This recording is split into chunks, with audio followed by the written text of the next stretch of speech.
Hello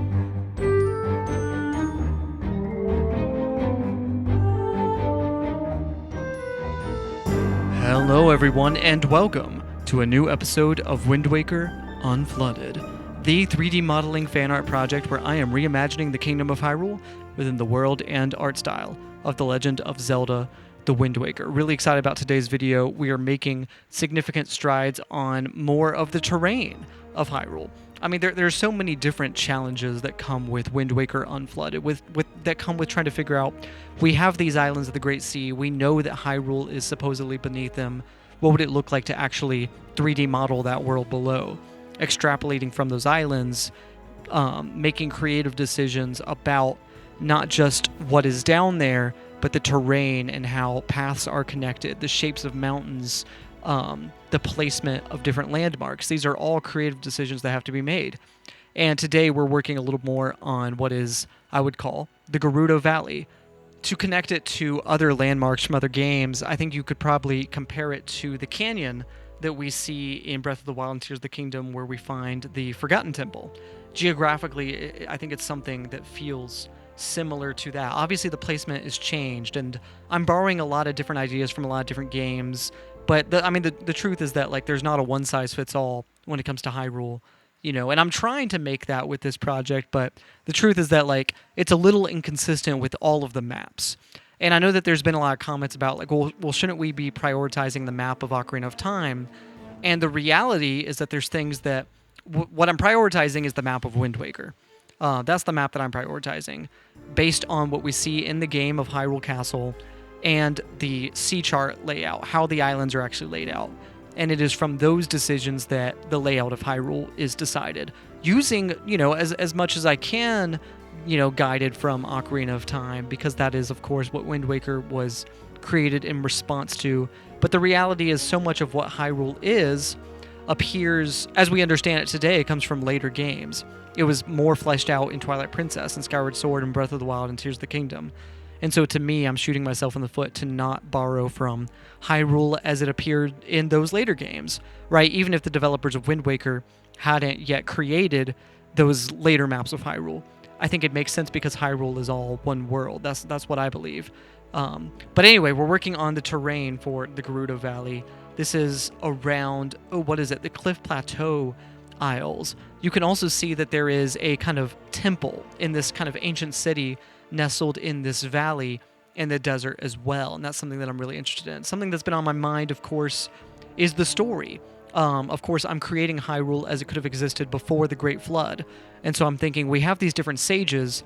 There are different elements than the ones in Ocarina of Time. Wind Waker shows us that we now have an Earth and a Wind sage. And so we know that there's new sages and that they might require new temples. So I was thinking that this might be a place here nestled in the desert that is one of these sage temples. And I've done a video on it before, but just for those that, if you're looking kind of in the background of this video and you're like, well, what is that down there? That's what that is. I think that is one of the new quote-unquote sage temples in the world of the Wind Waker. Of course, storytelling is super important to me. This is a map-making project, but in many ways, it is a storytelling project, using environmental storytelling to say something about where Hyrule's at this point in the timeline. And of course, I'd be interested in writing more about this world, but first and foremost, in the making of this map, it is self-evident through the creation of the map, some of my storytelling decisions. And that's something I've been thinking about a lot, because my background is in storytelling. I think that's definitely what helped inspire me and has allowed me to continue making this project, is because I feel very cognizant of the timeline and lore. And I know that those are things that, as an audience, I see y'all's comments, and there's things that the timeline it's tough to work around, right? Lore decisions, I'm doing my best, and I try really hard to make it all consistent. But there are challenges with Zelda. But it is something that I think a lot about, trying to make this project, as accurate as it can. Not necessarily what the developers would have made in 2003, but it's Hyrule as we know it today, using landmarks from later games that I'm comfortable with, I think, in a way that still works relatively well with the timeline of Hyrule right before the Great Flood. Relatively. Mileage may vary. But like I said, my background is in storytelling. I'm a filmmaker. If y'all are interested in what I do other than this project, other than Wind Waker Unflooded, I'm a filmmaker. I'm a musician. Any music that you've heard in the background of this video was my music. I do film scoring, and those are things that I'm really passionate about. Filmmaking is something that really excites me, and I love writing my own scripts and telling my own stories. This is a fan project, but there's so many things that this doesn't quite scratch every itch. Wind Waker Unflooded is something that's important to me, and I've talked before on this channel about why Wind Waker as a game is important to me, why it inspires me. But as a project, I'm more creative than just Wind Waker Unflooded. That's how I feel, is that I want to do new things, and that is part of why I do filmmaking. And you can go to my main channel, links in the description, to check out my main channel. That's Joe Kendrick. I'm also Joe Kendrick on Spotify if y'all want to look up my music. But go to my main channel to check out some of my short films. As of the release of this video, I will have just dropped a new short film today. So I'd love to kind of go plug that a little bit for the audience listening to that. Let's just show you the trailer real quick. We're going to take a short intermission. Here's the trailer for my newest short film.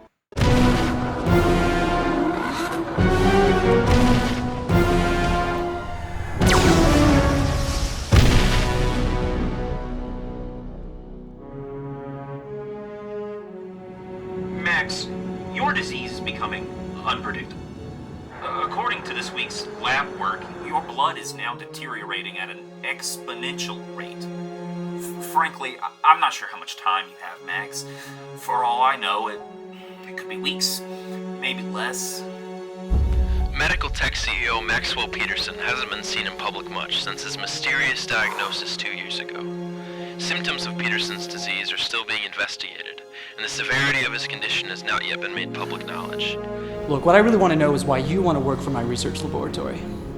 I know what it's like to be sick, and if your labs can change that for someone, that would mean everything. It really would. Experts are wondering whether the local vigilante, the Night Terror, has done this city any good yet. Officer Smith, I was wondering if you still had the contact info for an old informant of yours who helped me on a previous case. Who did you have in mind? Don't get too chummy, Max. I still have my eye on you.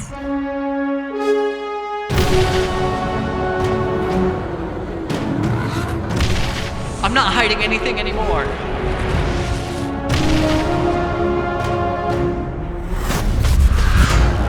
I'll be home soon, and then I can fix things forever. How'd you get in? The guards would have stopped you.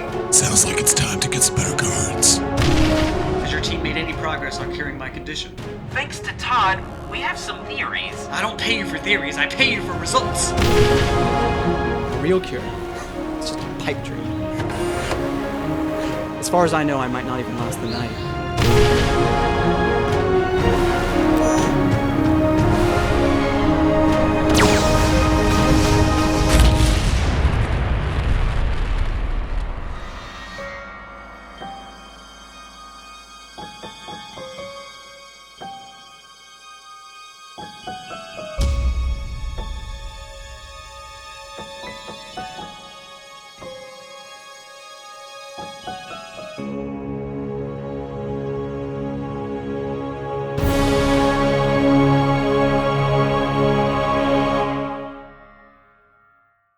And we're back. What do you think? It's kind of a crime drama meets a monster movie, meets a serious drama about this man who is coming to terms with his own mortality as he battles sickness. It's I think, a very tender story, and wrapped up in it is all of this action and excitement as well. I think it's a really fun short film. Check it out. It's called Night Terrors, about this superhero called the Night Terror, and I'm really excited to share it with people. I think it's a lot of fun. It was made with some limitations, and sometimes I'll watch it and I can see those, but I'm really proud of what it is, and I'm excited to share it with people. And if y'all are interested in that kind of thing, if that blurb excited you at all, then I would recommend that you go to my main channel and check it out. I would love to see y'all there. That would mean a lot to me.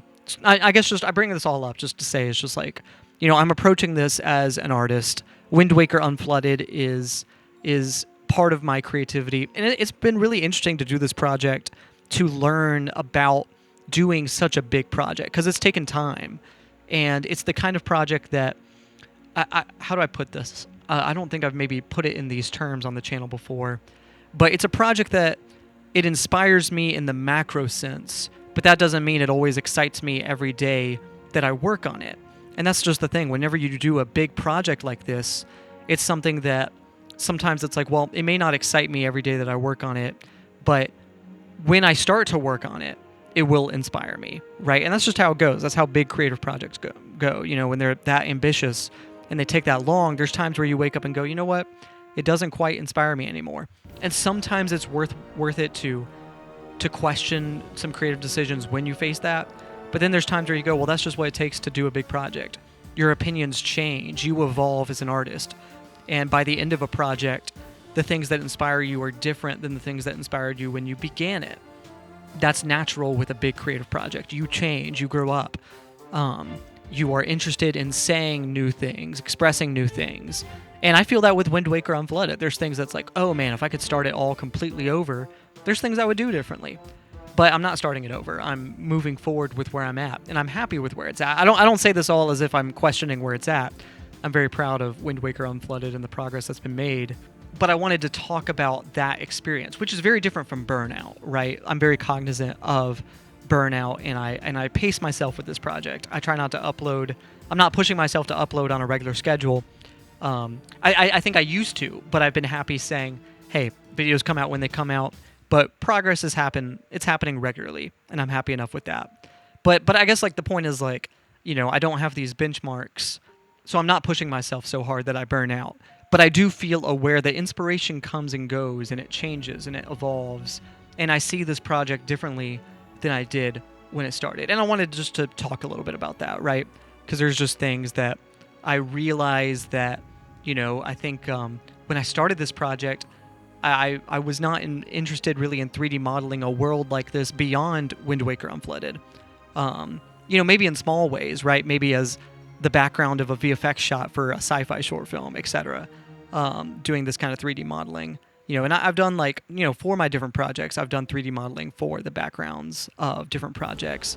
But it's like now that I've immersed myself in this cartoon fantasy world, there's things that I feel like I've learned about it that I'm like, oh, you know, if I were to make my own world like this, you know, I would have my own aesthetics that I'm interested in. But it's also been really interesting to delve into the Wind Waker's aesthetics, into its art style, using its textures, and learning about the ways that the developers created Hyrule to begin with, or the Great Sea, and iterating from the Great Sea, trying to make a world of my own. It has been really rewarding, and so I want to just say all that.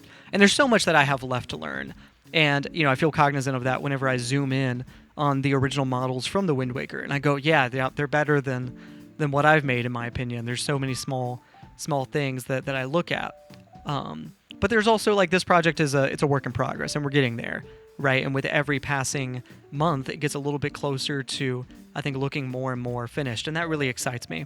It really excites me just that Wind Waker Unflooded, it's there's a lot of work left to do, but also, you know, as time ticks by, it becomes more and more complete, and I'm excited about that. And I'm excited eventually to say, it's like, this is a project that's gone on for a long time, but it won't go on forever. There will be a point where I say, Wind Waker Unflooded is complete.